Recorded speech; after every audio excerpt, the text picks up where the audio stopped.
Hello guys, welcome. इस video में बात करेंगे हम लोग एक स्विंग ट्रेडिंग वाले स्टॉक के बारे में। स्टॉक का नाम है हिंदुस्तान पेट्रोल। क्या रीज़न है इसको पिक करने का, क्या इसका करंट फंडामेंटल चल रहा है, सारा कुछ इस वीडियो में डिस्कस करेंगे, तो अंत तक देखिएगा। सबसे पहले चलते हैं हम लोग थोड़ा सा फंडामेंटल पार्ट पे।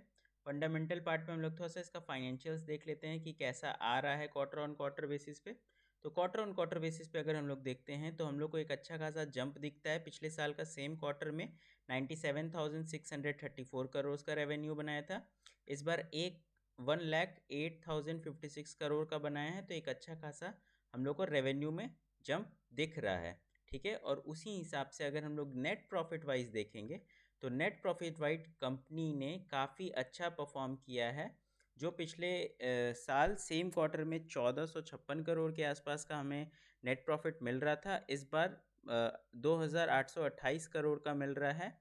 और कुछ अप्रॉक्सीमेटली 2.5% का प्रॉफिट मार्जिन हम लोग को ओवरऑल दिख रहा है। और ये पिछले साल के हिसाब से एक अच्छा खासा इम्प्रूवमेंट है और सीधा प्रॉफिट डबल है। ठीक है, तो काफ़ी अच्छा इस बार क्वार्टर ऑन क्वार्टर बेसिस पे इन्होंने रिजल्ट पोस्ट किया है।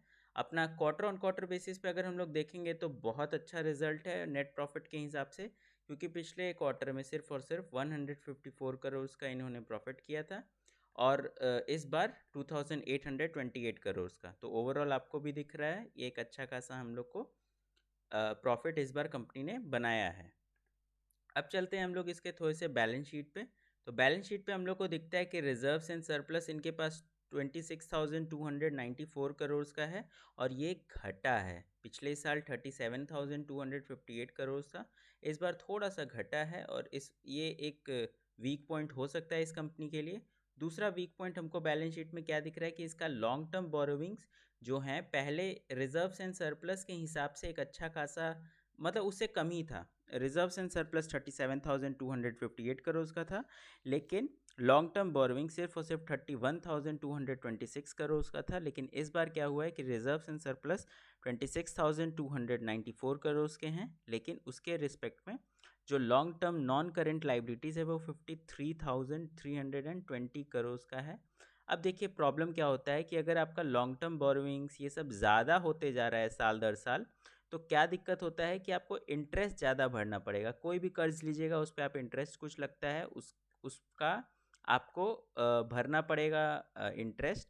अब आप इंटरेस्ट भरिएगा तो जो प्रॉफिट कमाइएगा उसी में से कुछ पार्ट आप इंटरेस्ट में डालिएगा, तो उससे क्या होगा कि आपका जो पैट है वो पैट यानी कि प्रॉफिट आफ्टर टैक्स वो घटेगा और प्रॉफिट मार्जिन भी श्रिंक होता है। ठीक है, अब चलते हैं हम लोग थोड़ा सा शेयर होल्डिंग पैटर्न्स पे।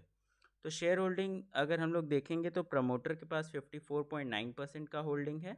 ठीक है, एफ आई आईज ने क्वार्टर ऑन क्वार्टर बेसिस पे घटाया है, लेकिन डी आई आईज ने काउंटरली खरीदा है और माल 15% से अब 21% का स्टेक है। पब्लिक के पास 9.33% है, जो कि पिछले क्वार्टर के हिसाब से कम हुआ है, बहुत अच्छा बात है।